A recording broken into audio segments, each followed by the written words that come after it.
Hello and welcome back to the Sideline Eye podcast. We're delighted to bring you another preview show as we're looking forward to Armagh's crucial Division 1 clash with Monaghan this weekend. Once again, this podcast is brought to you in association with McKeever Teamwear, proud suppliers of all Armagh GA merchandise. And as usual, the website for McKeever's gear is put in the podcast description. So make sure to click on the link and check out all the Armagh gear available. Joining me to look ahead to the game is former Monaghan player. Sorry, Dermot, I was nearly going to say you're an Armagh player. Former Monaghan player Dermot Malone, and he's going to help me look forward to the game. So, Dermot, I suppose you've got used to it now, been called a former Monaghan player. How has retirement been? Yeah, retirement's okay. It's not as bad as I thought. Going to the first match as a supporter, I didn't know what way I'd be feeling, but it wasn't too bad. I enjoyed it. The first game I actually went to was on in the Mechanic Cup. So, yeah, I'm enjoying it a lot more than I would have thought.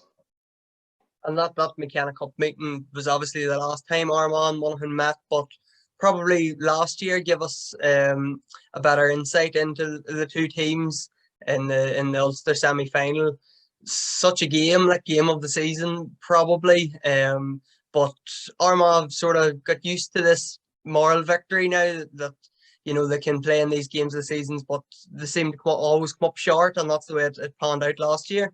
Yeah, I'm sure they're sick and tired of it, and I would have spoken to one or two of the Armagh players since that game, funny enough, and they would have felt that they could have beaten Monaghan, which they probably could have and probably should have. And, they look at how close Monaghan ran Tyrone, and then they look at how Tyrone ended up. So I'm sure there's plenty of belief in the Armagh camp that they're just not that far away. And, that game last year, although it was game of the year, I'm sure Monaghan were absolutely delighted to get it on the right side of it. And what's the feeling in Monaghan now, Dermot? Because I know, as you say, they pushed Tyrone all the way last year, 1 point the difference at the end, and Tyrone go on and win All Ireland. So, Monaghan must be feeling that they're up there, they're still contenders. Yeah, it's a weird one. There's a bit of disappointment, and yet there's still a level of expectancy. When you've been competing in Division 1 for whatever it was, 7 or 8 years. And we haven't won an awful lot recently, and last year would have bridged a large gap, and it was a big disappointment to lose it. But again, when you see how far Tyrone went, you have to give them credit for it, and you can't be too hard on yourself, because at the end of the day, finals are there. Someone has to lose, someone has to win. And on that day, I think the better team probably won. And going back to that game with Armagh and Monaghan, that semi-final, Armagh have probably learned a lot from that game. That the 4 goals in the first half, obviously, they done well to get back into the game and actually led for a short period near the end of the game. But they've learned from that. The centre of their defence was very open that day. They've learned to clog that up. They're working hard. They're hunting in packs now in that defence. So I know Monaghan won that game, but Armagh maybe took more out of it. I think so. There's a couple of more glaring mistakes from Armagh, probably defensively that day. And you look at where they're at now, and the whole centre channel of the field and the whole D, they seem to be just clogging up that entire area, and just saying to teams, listen, if you can score from us from distance or on the wings, so be it, but you're not getting through us. And I don't think they're conceding too many goal chances at the minute, and that's definitely something they seem to have rectified from last year. I know the heat probably had a massive impact in that game, and the conditions, it was so energy zapping, and the defences weren't able to get back just as much. And Monaghan was the same. Monaghan were just as open. And, when it comes to them fine margins, just a wee bit of cuteness probably from Monaghan at the end. Just nipped it. And that game and the Mechanic Cup game this year, these games usually go down to the wire between Armagh and Monaghan. They're very two evenly matched teams. And as you mentioned, Monaghan have had that bit of success with the 2 Ulster titles. Under Malachy O'Rourke, and Armagh haven't got back to that stage yet. But I think Armagh and Monaghan, they would both see themselves at the same sort of level, and have been for maybe a couple of years now. Yeah, there's never going to be much between these two teams. And you look at even that through the last 5, 6, 7 years, there's always only been 1, 2, 3 points in it, very, very little. And the Mechanic Cup game this year proved the same again. I do feel that Armagh would probably be more disappointed coming off that field than Monaghan. They had the run on them, and just in the second half, they probably dropped off a wee bit too early and let Monaghan get back into the game. And I'm sure they'll be disappointed in looking at that. But yeah, it's going to be a tight one this weekend, no doubt. And Monaghan went on and won the Mechanic Cup. I'm just wondering, has that been a big thing? I know they haven't started the league quite as well as they would have liked, but was winning the Mechanic Cup a big thing for them, maybe giving them a bit of confidence? No is probably the straight answer for it. I don't think there wasn't too much celebrations or anything done. I only ever played in one Mccarron Cup final, I think, and I lost it. And I don't think the boys would get too carried away. I'm looking at their first two league games at the start of it, and I don't think the scoreboard or the points is a fair reflection on how well they actually played in the first two games. But when they're sitting with 1 point in the board after two games, you could be in better positions, and you could also be in worse positions. Well, I think they're heading into this when they need points this week. I suppose, as you say, they're not playing poorly, but they need the points on the board, and I think they'd have been disappointed particularly with the first day, that they had Tyrone. Should have probably won that game and ended up drawing with Tyrone and then losing at home last week as well. That's probably frustrating for them. Yeah, frustrating. I think frustrating because it's not that they played bad; they just missed some chances in the first day, and that was even more evident the last day against Mayo. I think for large periods of that game, Monaghan outplayed Mayo. They really did, and just the final third, the final shot, just let them down a small bit. And if they can rectify that, and Ryan Mcmanus, we had a goal chance to the last kick of the game, and if that had went in, you're looking at a completely different picture. So I don't think they're as poor as maybe the 1 point is showing for them. But on the flip side of that, I do think Armagh are full value for their 4 points. I watched both of their games afterwards, and they've obviously rectified a lot of issues that they would have had last year. Their kick out setup, both offensively and defensively, is excellent, and just their ability to cover the defence and go on the counter attack has been a huge plus for them. That's definitely something I don't have to watch out for. I suppose on Armagh, how impressed have you been with them? I think they've took everybody by surprise. I know Armagh fans maybe felt that they had this in them, that they could reach this levels, but weren't expecting them to beat Dublin and Tyrone so convincingly, I suppose. And then is that the outside view? Has it been a bit of surprise how Armagh have started? No, when you look at the calibre of players that Armagh have, and a lot of teams will have, they'll always have that potential to blow teams away. And they've obviously had a really good pre-season under their belt. They're coming in flying fit, and their tactics were absolutely spot on the day. And yeah, when you look at just the defensive setup in particular and how they're blocking out that whole centre zone, and then at the speed of their counter attack and their ability to kick the ball inside, they're full value for the points. And at the minute, they're probably the team to beat in Ireland, because you look at everyone else, even Kerry just threw it. Kildare, they weren't shooting the lights that day. And yeah, at the minute, Armagh are probably the form team in the country. And this is probably one, before the league started, once the fixtures come out, this game was probably one Armagh we're looking at, okay, we need to get them 2 points against Monaghan at home, not expecting to get 4 from their first two games. Would Monaghan have been targeting this one too as a possible win or a must win maybe? Yeah, well, not necessarily they would have targeted it at the start of the year. I know that anytime I was with Monaghan and playing in the league, you'd always target your first two games. You need to get a win in your first two games at the very least. If you lose the first two games, it's going to be an uphill battle. Then thereafter, they don't have an easy fixture run coming up. So I'm sure every game they'll be going tooth and nail. And I don't think to say they would have targeted Armagh. They'll be targeting every game as it comes. And, really looking forward to it on Saturday now.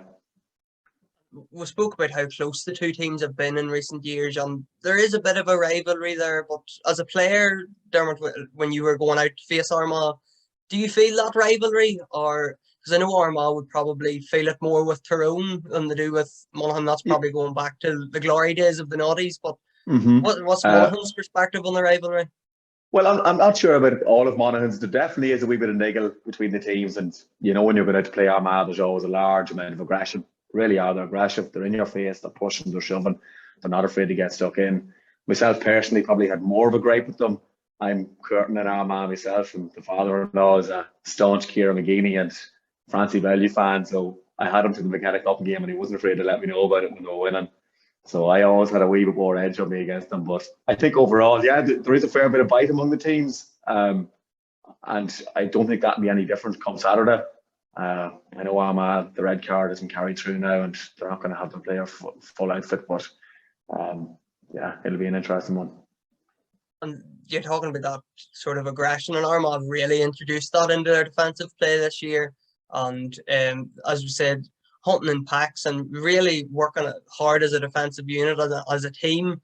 And I suppose Conor Mcmanus, he hasn't started any games yet in 2022. He's come on against Tyrone and Mayo. Do you see him starting this weekend? And if so, does that force Armagh to solely rely on him and maybe brings the likes of a Jack Mccarron or Michael Bonnigan into the game and open up the space for other forwards? I'm not sure. It all depends what way his body's feeling. Connor's the same as a couple of them, and a couple of ourselves, myself included. He's getting on a bit, so the cotton wool or the bubble wrap is out. Injuries are a lot harder to shake off this time of year. Whether he start or not, I'm not sure. He has been impactful coming off the bench. Definitely, if he does start, I have no doubt that Armagh will be paying particular attention, which may alleviate a couple of other players, as you mentioned. But that's 2BC. I know if I was in the manager position, I'd love to start him every game, but that's not always possible. And do Monaghan need him starting, Dermot, or I don't want to say they're too over-reliant on him, because they do have other quality forwards there, and the likes of Conor McCarthy, who will come to, playing from wing half back and attacking, Carl O'Connell, the same, Jack Mccarron we've mentioned, but are they still, he's top class, like Mcmanus, he'd walk into any team in the country, but do Monaghan need him starting? Do they still need him playing the full 70 minutes? Yeah, whether I'd say that they need him, no. I'm on a better team with him in it, yes. It's probably the way I'd put it. Like, they can definitely cope without him, but when he's in there is that wee bit of assurance, and even particularly from set pieces alone, if nothing else, he's so accurate, and his range, he has so much distance in his kicks that he could swing it with 1 point where another player may have to go short. So I wouldn't say they need him, but they're definitely a better team than him. And we're talking about some of the best in the land, and Rory Began is probably the best goalkeeper in the country at the minute, and I'm sure you're going to tell me there's no probably about it. He is number one. He's probably between him and Morgan at the minute, but seeing him score that point against Tyrone from play, it was nearly normal. Any other keeper had done that probably would have made the headlines, but it's nearly expected now that Rory Began's going to come up and join the attack. Yeah, it was a fascinating. It just brought a smile to my face, but you just seen him venturing up the right hand side of the field, and the ball was getting switched, and you just knew that if he got it, he was going to swing it. I know the way Rory is, it was never really a matter of if he was going to go up and play. It was only really a matter of when. And yeah, as I said, we're blessed here. I think Niall Morgan and Rory Began and maybe Sean Patton are in the top 3 keepers in the land, and we're absolutely blessed. And the kick-out battle really is a fascinating one. Like, I know Armagh's movement in particular, bunching hard in large numbers out the field, and then they break hard, and it's very, very hard to defend against. And Monaghan will apply something similar, I'd imagine. And yeah, the kick-out battle is something I love paying particular attention to, and how teams set up, and teams go zonal and they go man to man and they vary it, and there's no simple answer about it, but these two teams are definitely 9 out of 10 when it comes to the kickouts. And Began, I can only assume, like he has done in the past, he's going to press right up on Blaine Hughes' kickouts. He's going to come out as an extra man in that middle third. As a player, like, you spent a lot of your time in the middle third, Dermot, and in round break balls and stuff. Having a goalkeeper coming out, how do you feel about that? Like, are you nervous that your goalkeeper's leaving the goal free, or how do you feel about it? Not really, and I don't know yet. It hasn't been experimented on enough, I don't think, for us to get a full picture. Has keepers been caught out yet? Not really, I don't think. What they're doing is they're just blocking a kicking channel. So if the team's going man to man or zonal, he's just standing out there just blocking that channel to kick out. And I know the teams have tried to bomb 1 or 2 out top of the keepers, and usually there's a wing back from the far side of the field going back as a goalkeeper, so you're not that exposed. And when you look at the quality of, like, even Niall Morgan and Rory and Blaine Hughes, they're so comfortable out the field that really a goalkeeper, I wouldn't look at a goalkeeper as a goalkeeper in that scenario. He's just another footballer. But yeah, and no doubt that if he's out the field, I'll probably put 1 or 2 on top of him, see what he's made of, and likewise the other way. I think that's the thing about Began. You're almost afraid to put 1 out on top of him because he's such good hands. He's 6'3" or 4. Like, if you put 1 out on top of him, he could win it. Like, he's going to be in contention for it. Yeah, and it was the exact same with Niall Morgan. Maybe a couple of weeks ago, he came out to the whatever side of the field and put a couple on top of him, and he broke them, and he didn't retreat. He challenged for the ball, just someone else didn't. Yeah, Tyrone got a score directly from Niall Morgan competing from a kick out. Like, so, yeah, TBC. They're definitely, the two of them's taking it to another level. And I suppose, talking about Began, the fact that Rian O'Neill's really shooting the lights out, he scored 1-8 across Armagh's 2 games. He showed different aspects of his play against Dublin. He was the inside forward. He was doing all the scoring. The ball was always coming to him. While against Tyrone, he come out the field a bit and he could play make a bit as well. He set up the goal. Is Rory Bacon going to be crucial to stopping Rian O'Neill? If Rian O'Neill is a pull forward, could we see Rory maybe coming out and sweeping in front of him? I don't think so. I don't think that could be a last case scenario. Like Rian he's definitely not a one trick pony. He's good enough right foot, left foot in the air, passing the ball, and he'll be varying all over the field. I'd imagine Monaghan will have one man detailed to him and maybe another outfield player that won't be a million miles off him. But it's not really a matter of blotting out Rian O'Neill. I think you have to say that there's a good chance he's going to score 3 points.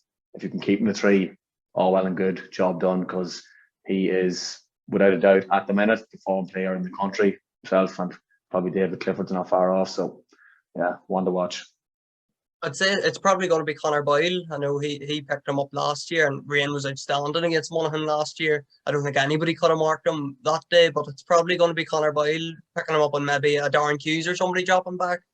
Probably, yeah. That's usually the one I'm going to set up. And I think maybe he started off in Desi Ward last year and both of them kicked 2 points on each other, and then Rian went inside and caused bother. So, yeah, I'd say we'll see him all over the field, and no doubt there'll be a tight man marking job on Conor Boyle at that stage.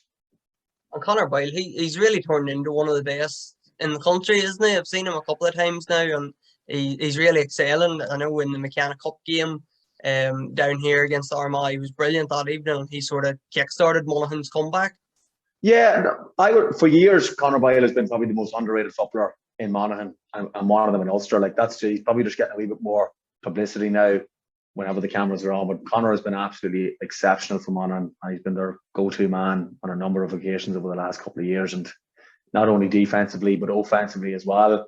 You know, the Monaghan full back line are all pretty good on the ball. And you look at himself, Ryan Wiley and Kieran Duffy, they're all very good defensively and offensively. And yeah, I'd imagine one of those 3, more than likely Boiler, will be picking up Rian. And Armagh against Tyrone, Dermot, I'm sure you've seen it, the big crowd that Armagh had, almost a full stadium, very near it. I'm not sure if we'll see the same this weekend. It's hard to tell, but no doubt there'll be a big crowd out of it. It's an interesting game. Yeah, definitely the previous one, though, there was a nostalgic element of the old days and Armagh and Tyrone. And, you know, I would have grown up and Monaghan won't be successful at all. And you would have always sort of cheered for your local, which Armagh had. A few cousins kind of would have given them the nod. And anytime they went out to play, it was brilliant and so exciting. So the only thing is this game's on a Saturday night, which may draw more of a crowd. And I know players enjoy going to a game on a Saturday much more. And myself as a supporter as well, really love the Saturday game. So you never know, they could draw a crowd as well. And the way Armagh are flying high at the minute, I'm sure they'll be probably outnumbered Monaghan in the support. Yeah, I think that I do expect a big crowd. I think Armagh doing so well, they're really drawing big crowds, and maybe that bit of a rivalry, or you know, the fact that the two teams are so evenly matched, you could get a few neutrals on Saturday night as well, maybe. Definitely, and the Athletic Grounds is one of my favourite places to play by a country mile, just solely because of the atmosphere that it creates. The crowd's in close. There's no big massive stands that aren't filled. Like, it'll be wedged to the rafters all the way around. And yeah, it does create a fantastic atmosphere for any game of football with a crowd in it. And I think I've heard a couple of opposition players saying that before, that they love playing the Athletic Grounds. So is there home advantage for Armagh playing the Athletic Grounds? Obviously the familiarity, of course, but because it's such a good ground, such a good stadium, such a good field as well, like, players love playing in it. So is there that big of an advantage for Armagh? There is an advantage, definitely. Whether it's as big as home advantage will be against the likes of maybe Kerry or Mayo, I don't think so. Similar to Clonus, Armagh have had a lot of game time in Clonus, and Monaghan have had a lot of game time in the Athletic Ground. So maybe it's not just as big an advantage, still a slight advantage, but you know, it's good fun being in the stands. I know I was right behind Kieran McGeeney in the stand, and when you're playing, you can hear everything shouting in from the field, and likewise there's a bit of guff going back and forth between the supporters, so looking forward to a wee bit more of that.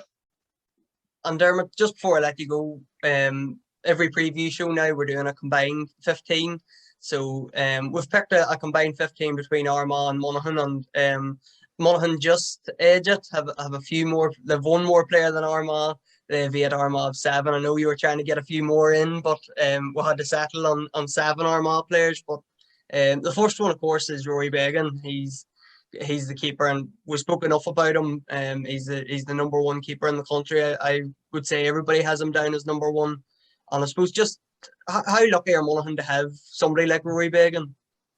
Yeah, gifted, really is. Like, he's a once in a generation sort of footballer, and you know, for someone who's as good at what he is, he's a really, really, really humble person. He won't get too carried away, and you know, being a goalkeeper and being in the physical condition that he's in, he has a couple of more years under his belt now if he's lucky enough to stay injury free. So yeah, he's going to be there for a while, I'd imagine. On the full back line with Aidan Falker from Armagh and 2 more Monaghan players with Conor Boyle, who we spoke about, and Ryan Wiley as well. And I suppose Wiley, he's maybe a bit underrated or goes under the radar a wee bit, does he, Dermot? He's a super player, and I think he's actually the Monaghan captain as well. Correct, yeah, Monaghan captain. You know, if someone was asking me to describe him in one word, it'd just be sticky. Like, he's so sticky. If they're looking to blot out, you know, there's a lot of nippy corner forwards out there. Ryan's been doing it for years and years and years and years, and you know, he's still a relatively young man for the amount of caps that he has, and you know, it's not going to be long until he's going to be the top cap player in Monaghan. And again, as I've already said, like, the abilities on the front foot and the attacking prowess is hugely beneficial. And our half back line then is 3 players who can attack as well as defend, with Ciara O'Connell from Monaghan, Charlie O'Byrne's Armagh, and then Conor McCarthy at wing half back. And I suppose this has been a feature of this season for Armagh and Monaghan, is switching players to wing half back, with Charlie O'Byrne, who would have been more known as a midfielder and a half forward. He's reverted to the half back line now and has played amazing stuff. And Conor McCarthy, the same, would have been known probably as an inside forward, but he shifted now to the wing half back. And I know he got man of the match down here against Armagh in the Mcmanus Cup, and he sort of carried that form into the league as well. Yeah, but I wouldn't say there's too much defending going on in that half back line, but you know, it probably is the best position to play in Gaelic football at the minute, because when you're playing against a team that are particularly setting up the defences and there's men dropping back in the half back, then you do get that wee bit more freedom and you're always going onto the ball. And teams have identified that, and the amount of attacking wing backs now that just have the freedom to go forward. I think first one I really would have seen was the next to Jack McCaffrey, and just the freedom of Jack to just bomb forward relentlessly, someone else to cover him. And you know, those 3 half backs have definitely got an abundance of pace, speed and ball skills, and yeah, I'm sure there'll be someone detailed to look out for them. And how difficult is it, like, if you were playing wing half forward, if you're marking somebody that wing half back, but you're sort of dropping back as well to help your defence, you're sort of caught in 2 minds then? Yeah, the half forward is probably one of the most difficult positions to play for that reason, because you're dropping back with your back to goal a lot of the time, and your man does get a run on you, and it's very hard. Like, I know in Ulster in particular, that would be very common. The teams would drop off consistently and then say, okay, come at us. But you look at the likes of Mayo maybe last weekend, they just don't do that, and they just stayed up, and it's a completely different battle where it's 6v6 coming out of defence and you have to try and beat your man. So there's a catch-22 about it. Sometimes it works, sometimes it doesn't. But I'd imagine both teams the weekend will be dropping numbers back, and it'll be breaking down a pack defence for both of them. On our midfield, then, of our combined 15, we have now Cairns of Monaghan and Oisin O'Neill from Armagh, who has made every combined 15 yet and hasn't kicked a ball in 2022, still on the injury table. But I suppose Monaghan's midfield options, they have a lot of options, Dermot. They have now Cairns, Killian Lavelle, and then Darren Hughes, who we spoke about earlier as well. They have plenty of options around that middle third. Definitely, and you know, the role of the midfielders starting to change now a wee bit. It's not so much big, kick it out long and win a 50-50 and break the ball down. It's footballers now in the middle of the field, and you look at the physical size of all those men you're after naming out. There's no slouches. There's no 5'10" Dermot Malone's in the middle of the field. Let's put it like that. But yeah, it's a huge part of the game, and if you can win the midfield battle in that area, just in that middle third, you know, it'll have a large decider on who wins and loses games. On the half forward line, then we've went for an all Armagh half forward line with Rory Grugan, Rian O'Neill, and Aidan Nugent. And I suppose a lot of the attention goes on Rian O'Neill, and deservedly so. He deserves a lot of the plaudits. But the likes of Grugan and Aidan Nugent, and this year they've been crucial to getting the ball to O'Neill, and he can do the business then when he has the ball in his hands. Yeah, that's what it's all about, in particular when in the wing positions, and Armagh are playing that sort of packed defence in the zonal and trying to break out. It's not an easy role to play, but what I have noticed with Armagh in particular is their ability to counter-attack and kick the ball. Like, the first thing they're looking to do is when they get the ball, head up, it's not on, ship it fast, but they're always looking for the kick pass. In particular, the first goal against Tyrone, I think it was a long kick pass in against a packed defence, so they're not afraid even to do it against a packed defence. And I know the likes of Monaghan's full back line have to be aware of that. Even if there's cover in front of you, they still will look for a kick pass in. And huge credit to them, my half forward line for it. And then our inside line then with Jason Duffy of Armagh, Jack Mccarron and Conor Mcmanus obviously gets into the team. And we spoke a bit about Mcmanus. Duffy, I suppose, deserves credit as well. He's got goals against Dublin and Tyrone so far. But I'm interested for Jack Mccarron. Dermot, he's always been sort of touted as the one man that can sort of relieve the pressure of Conor Mcmanus, and I know he's had his injury trouble in the past as well. Has he fulfilled his potential in a Monaghan jersey, or is there's still more to come from Jack Mccarron? When he's played, he has played excellently for Monaghan. He really has. He's just been so unlucky that he's got such a large stint of really bad injuries. But when Jack has played, he's been absolutely exceptional. I must say that. And if he gets a good run at it, on his day, Jack is as good as any forward in the country. And it's just about getting the right ball into him in the right areas, because if he can get that on either foot, he's lethal. And if he gets a one-on-one with the goalkeeper, it's very rare that Jack will miss. So I'm sure they'll be trying to get him involved in the right areas come Saturday. I think he's crucial for Monaghan, especially if Mcmanus isn't playing. It's going to be a lot of the scoring burden maybe will fall on Mccarron, and we've seen him like against Galway last year, for example. Them clutch moments, he has the ability to capture them, and he doesn't mind the pressure. Yeah, absolutely. I think he only come on as a sub that day in the first half, and he ended up with 1-6 and got man of the match. And again, another footballer who's extremely humble, extremely talented, doesn't get carried away, which is a huge testament, I think, to a lot of the Monaghan players. It's very rare that you ever hear them blowing or bragging. Bar myself, will be talking a lot of I'll not say it, but a lot of dung maybe. And huge credit to them all. And listen, I'm wishing the best of luck for them on Saturday. Well, hopefully we'll have a good game on Saturday, and I look forward to seeing you hopefully, Dermot, in a packed athletic grounds again. And good luck to the ladies team. They're in action this weekend. They're hoping to continue their winning start to the league. They host Cavan in the athletic grounds on Sunday at 2:00, while the Camogues, they start their league campaign their way to Carlow at the weekend. So best luck to all them teams and the under-20s as well, who take on Cavan on Saturday morning in Cavan. Dermot, thanks very much, and we look forward to a big game and hopefully an Armagh win on Saturday evening. Lovely, Sean. Hopefully you're not sitting beside me, because I won't let my colours get in the way of a bit of bad manners. Go on. Thanks very much. Good one, Dermot. Thank you. All the best, yeah.